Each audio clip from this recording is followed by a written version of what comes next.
Hello दोस्तों, स्वागत है आपका हमारे यूट्यूब चैनल में। हम लोग बात करने वाले हैं अंडरस्टैंडिंग इंडिया। ठीक है, ये सेमेस्टर 1 का अंडरस्टैंडिंग इंडिया पेपर है, जो कि सभी चाहे आर्ट्स हो, कॉमर्स हो, साइंस हो, सभी स्ट्रीम के लिए ये कॉमन पेपर है। और हम ये वीडियो में कराने वाले यूनिट 2 का पार्ट 2। ठीक है, यूनिट 2 का पार्ट 1 हम लोगों ने पहले ही करवा दिया। ठीक है, और ये पार्ट 2 है। ठीक है, इसमें बेसिकली ज़्यादातर क्वेश्चंस जो होंगे आपका झारखंड से रिलेटेड क्वेश्चन होंगे। झारखंड का जीके एक तरीका से मान सकते हैं कि ये झारखंड का जीके से रिलेटेड क्वेश्चन हो गया। ठीक है, क्योंकि अंडरस्टैंडिंग इंडिया में खास तरीका देखा जाए सिलेबस में एक इंडिया को समझना और फिर दूसरा है अपने स्टेट को समझना। तो हमारा स्टेट तो झारखंड है, ऑब्वियस है झारखंड से रिलेटेड क्वेश्चन आपके एग्जाम में आना ही आना है। ठीक है, तो चलिए शुरू करते हैं झारखंड से रिलेटेड क्वेश्चन से। आते हैं पहले क्वेश्चन पे। झारखंड का राजकीय वृक्ष है। झारखंड का राजकीय वृक्ष, क्योंकि हम लोग को जानकारी होना ये बहुत ज़रूरी है कि झारखंड का राजकीय वृक्ष क्या है। तो वो क्या है? ऑप्शन भी देखो, ऑप्शन में है एक साल है, एक महुआ है, एक बरगद है और एक पीपल है। तो सही आंसर क्या हो जाएगा इसका? इसका ऑप्शन हो जाएगा आपका साल वृक्ष। ठीक है, सही आंसर हो जाएगा ऑप्शन नंबर ए, साल वृक्ष। पढ़ते हैं नेक्स्ट क्वेश्चन की ओर। ये देखिए इससे रिलेटेड, ठीक है, इससे रिलेटेड कुछ बातें हैं जो आप लोग को जानना चाहिए। देखिए राज्य के पशु, सब झारखंड का लिखा हुआ है। ठीक है, ये बात जान लीजिएगा, ये झारखंड के बारे में लिखा हुआ है कि झारखंड का अगर राजकीय पशु बोला जाए तो आपका आंसर हो जाएगा हाथी। ठीक है, राजकीय पुष्प होगा तो है पलाश। ठीक है, पलाश फूल तो हम लोगों ने कॉमन है कि हम लोग आसपास हम लोग देख पाते हैं, झारखंड में ये बहुत कॉमन है, सब जगह दिखाई भी मिल जाएगा। फिर रहा राजकीय वृक्ष, तो राजकीय पंछी है। ये राजकीय पंछी कौन है? कोयल। अगर है ना, कोयल हो जाए। पढ़ते हैं अगले क्वेश्चन पे।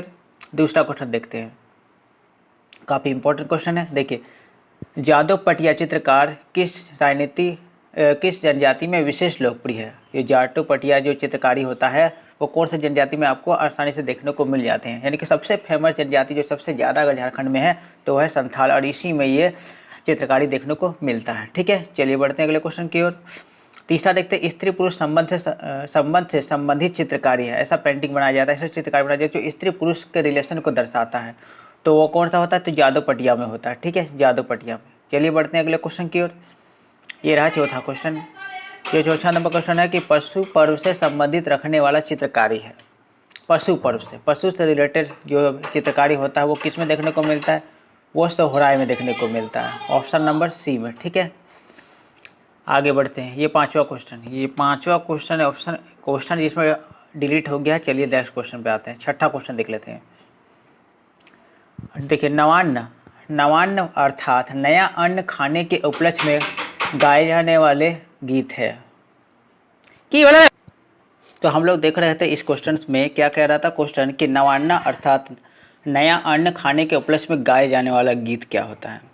तो नया अन्न खाते समय जो गाया जाता है गीत वो क्या होता है? वो कर्मा गीत होता है। कर्मा जो कर्म फेमस, काफ़ी फेमस है झारखंड में। ठीक है, आगे आते हैं सातवां नंबर। गोपी यंत्र किस तरह का वाद्य है? एक तरह का संगीत का वाद्य यंत्र होता है गोपी यंत्र। ठीक है, तो किस तरह का वाद्य यंत्र? सुशीर वाद्य यंत्र, यानी कि ये फूंक कर बजाया जाने वाला यंत्र होता है। ठीक है, जैसे फूंक के बजाने वाले यंत्र भी होते हैं ना, बांसुरी वगैरह होता है जो फूंक बजाता है, तो उसी तरह से गोपी यंत्र जो होता है सुशीर होता है। नेक्स्ट बढ़ते हैं आठवें नंबर। छौ नृत्य का जन्म कहाँ हुआ है? छौ नृत्य, ठीक है, इसका नृत्य जन्म हुआ सरायकेला में। झारखंड का एक जिला है सरायकेला में, यहाँ पर इसका जन्म माना जाता है। ठीक है, आगे क्वेश्चन देखते हैं नौवां नंबर। झारखंड का सबसे प्रसिद्ध लोक नृत्य है, काफ़ी सब प्रसिद्ध है झारखंड का जो लोक नृत्य है वो कौन सा नृत्य है? वो जदूर नृत्य होता है, जो झारखंड में सबसे ज़्यादा फेमस है। ठीक है, बढ़ते हैं अगले क्वेश्चन की ओर। 10वां क्वेश्चन को देखते हैं। झारखंड के किस नृत्य शैली को राष्ट्रीय एवं अंतर्राष्ट्रीय प्रसिद्धि मिली?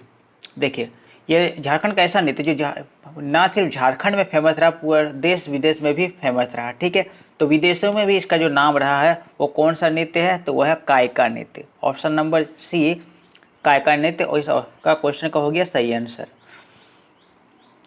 11वां क्वेश्चन देखते हैं। सैनिक वेशभूषा धारण कर किया जाने वाला झारखंड का एक लोक नृत्य है। देखिए, एक लोक नृत्य ऐसा होता है जो सैनिकों के पोशाक पहनता है, सैनिक जैसे कपड़े पहनते हैं उसी तरह के कपड़े पहन के वो नृत्य किया जाता है।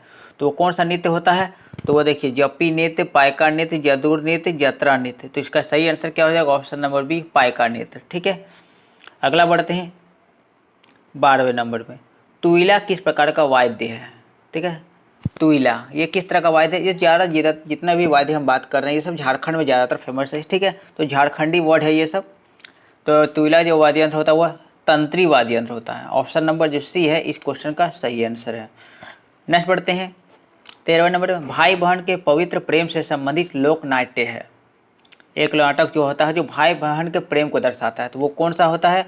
तो वो ऑप्शन नंबर बी है, जट जतीन। ठीक है, आगे देखते हैं 14वें नंबर में है, जट जतीन लोक नृत्य में किसके वैवाहिक जीवन को दर्शाया जाता है? यानी कि किसके वैवाहिक जीवन जो होता है वो होता है राम सीता। ठीक है, सीता और राम का जो विवाह होता है उसको दर्शाया जाने वाला नृत्य होता है जट जतीन। ठीक है, 15 नंबर में है, कजली कब गाया जाता है? काफ़ी इंपॉर्टेंट क्वेश्चन है, काफ़ी हिंदी का बुक में ये क्वेश्चन आप लोग को देखने को मिल जाते हैं कि कजली कब गाया जाता है। तो वर्षा के ऋतु में गाया था, जब बारिश होता है, बारिश ज़्यादा पानी गिरता है झरनों की तरह, है ना, फुहारे आते हैं पानी के, तब ये गीत गाया जाता है। यानी कि ऑप्शन नंबर जो सी है वर्षा ऋतु में कजली गीत का सही आंसर हो जाएगा। बढ़ते हैं 16वें नंबर में, मंडा पर्व का संबंध किस देवता से है? काफ़ी इंपॉर्टेंट क्वेश्चन है मंडा पर्व।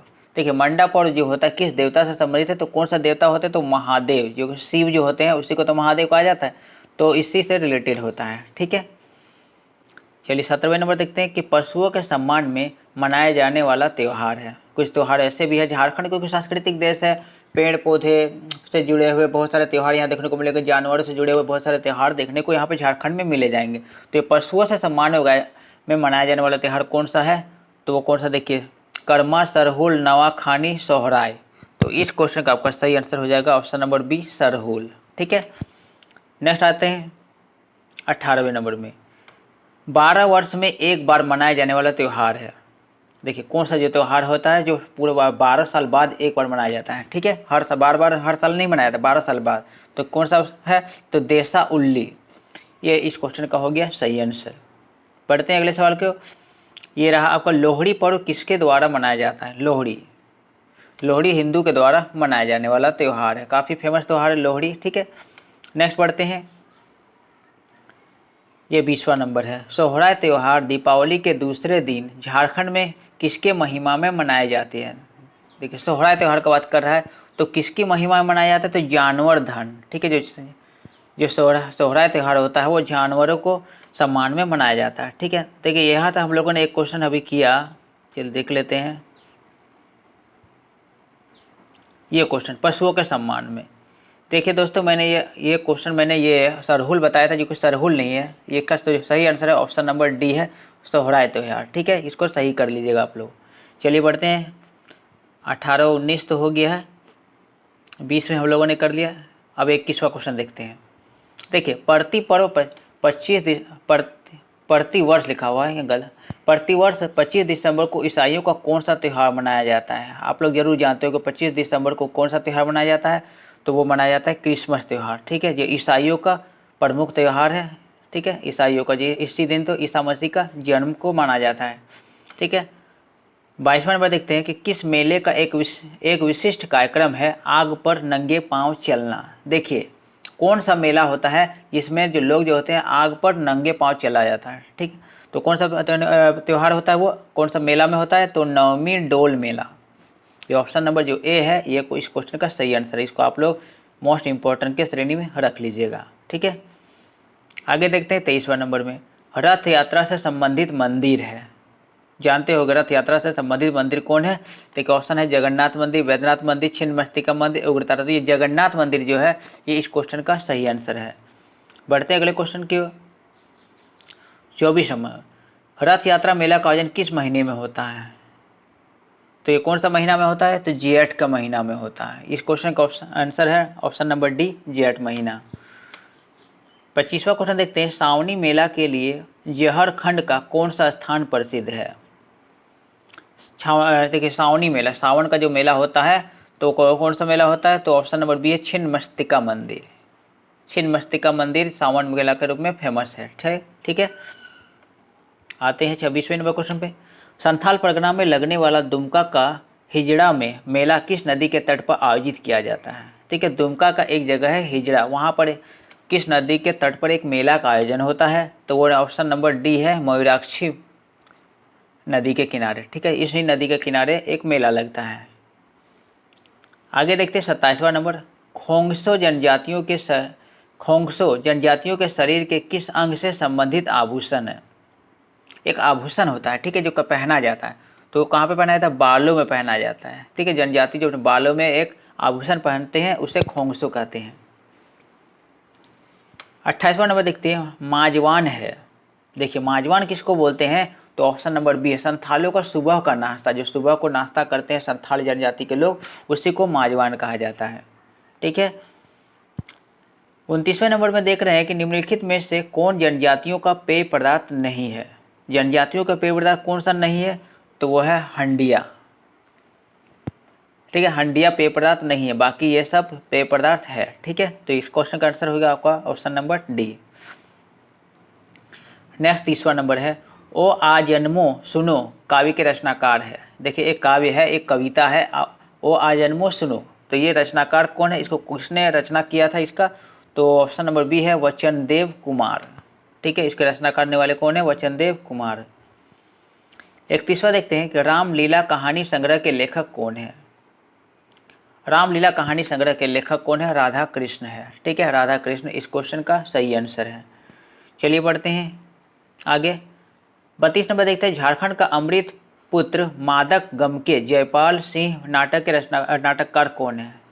ठीक है। देखो जयपाल सिंह जो है, पहली बात है इसके बारे में अच्छे से जान लीजिए कि जयपाल सिंह झारखंड के एक हॉकी खिलाड़ी थे, जो देश के लिए खेले थे, ठीक है। तो उसी नाटक का, उसका जो है एक नाटक है झारखंड का अमृत पुत्र मादक गमके, इसको किसने लिखा है? तो लिखने वाले कौन है? Option number D, Girdhari Ramu Gonjhu Giriraj, ठीक है। ऑप्शन नंबर जो डी है इस क्वेश्चन का सही आंसर हो गया। 33 नंबर देखते हैं, किस भाषा के लिए ओल्ड चिकी लिपि का आविष्कार किया गया? काफ़ी इंपॉर्टेंट, एकदम काफ़ी इंपॉर्टेंट क्वेश्चन। ओल्ड चिकी लिपि का आविष्कार संथाली भाषा के लिए किया गया है, ठीक है। चलिए बढ़ते हैं अगले क्वेश्चन की ओर। 37वां नंबर देखते हैं, भारतीय संविधान की 8वीं अनुसूची में स्थान पाने वाली झारखंड की एकमात्र क्षेत्र भाषा है, ठीक है। झारखंड का एकमात्र ही क्षेत्र भाषा जो संविधान में है 8वीं अनुसूची में, ठीक है। तो वो कौन सा भाषा है? तो ऑप्शन नंबर ए है, संथाली भाषा, ठीक है। संथाली भाषा जो है झारखंड में मैक्सिमम बहुत ज़्यादा बोला जाता है। 35 नंबर देखिए, पंच परगना क्षेत्र में प्रचलित भाषा का नाम है। पंच परगना क्षेत्र में, नाम से पता चल रहा है पंच परगना, तो ये पंच परगनिया, ये ऑप्शन नंबर जो ए है इस क्वेश्चन का सही आंसर है, ठीक है। आगे बढ़ते हैं 36वां नंबर में। 36 देखिए, झारखंड के एक क्षेत्रीय भाषा जो संपर्क भाषा के रूप में पूरे झारखंड में सभी भाषा भाषियों के बीच प्रचलित है, तो वो कौन सा भाषा है? वो है नागपुरी भाषा। ऑप्शन नंबर जो डी है इस क्वेश्चन का हो गया आपका सही आंसर, नागपुरी भाषा, ठीक है। नेक्स्ट बढ़ते हैं 37वां नंबर। देखिए 37वां नंबर क्वेश्चन में क्या कह रहा है कि खोटा संकलन का प्रकाशन मेघदूत नाम से किस रचनाकार ने किया था? एक खोटा संकलन है, उसका नाम है मेघदूत, इसका रचनाकार कौन है? तो ऑप्शन नंबर जो डी है श्रीनिवास पानूरी है, ठीक है। श्रीनिवास पानूरी इस क्वेश्चन का सही आंसर हो गया। 38वां क्वेश्चन देख लेते हैं। देखिए 38 में क्या रहा है, अपना गांव अपना राज दूर भगाओ विदेशी राज का नारा किसने दिया था? ये जो नारा है अपना गांव अपना राज दूर भगाओ विदेशी राज, ये नारा किसने दिया था? तो रघुनाथ महतो ने दिया था, ऑप्शन नंबर ए, ठीक है। चलिए बढ़ते हैं अगले क्वेश्चन की ओर। 39वां नंबर देख रहे हैं, तिलका मांझी को कहाँ फांसी दी गई? ये एकदम इंपॉर्टेंट क्वेश्चन में रखिएगा आप लोग, ठीक है। ये है भागलपुर में तिलका मांझी को फांसी दिया गया था। नेक्स्ट बढ़ते हैं 40वां नंबर में, किसने 1935 ईस्वी में विधवाओं एवं निराश्रित महिलाओं के लिए अबला आश्रम की स्थापना की थी? देखिए जो महिलाएं होती हैं, जो विधवा महिला हैं और जिस निराश्रित मतलब जिसका कोई आश्रय नहीं होता, उन लोगों के लिए एक अबला आश्रम की स्थापना किया गया था। तो वो किया किसने था? वो किया था option number C, Nagarmal Modi. Nagarmal Modi ने इस आश्रम का स्थापना किया था। 41 देखते हैं, करो या मरो अंग्रेजों द्वारा माटी छोड़ो का नारा किसने दिया? नारा क्या रहा है कि करो या मरो अंग्रेजों हमारे माटी को छोड़ो, ये जो नारा है ये देने वाले कौन थे? ऑप्शन नंबर ए है सिद्धू, ठीक है। चलिए बढ़ते हैं अगले क्वेश्चन की ओर। 42 नंबर, पद्मश्री सम्मान से सम्मानित झारखंड का प्रथम आदिवासी, पद्मश्री सम्मान से सम्मानित था झारखंड का कौन सा आदिवासी था? तो पहला था जुएल लकड़ा, ठीक है, पहला आदिवासी थे झारखंड से। नेक्स्ट देखते हैं 43वां नंबर, जयपाल सिंह का मूल नाम क्या था? जयपाल सिंह का मूल नाम था वैननंद पाहन। वैननंद पाहन इसका सही आंसर है। ये झारखंड के हॉकी खिलाड़ी थे, ठीक है, हॉकी खिलाड़ी, और भारत की तरफ से खेले और ओलंपिक में गोल्ड मेडल भी जीते, ठीक है। 44 देखिए, भारत को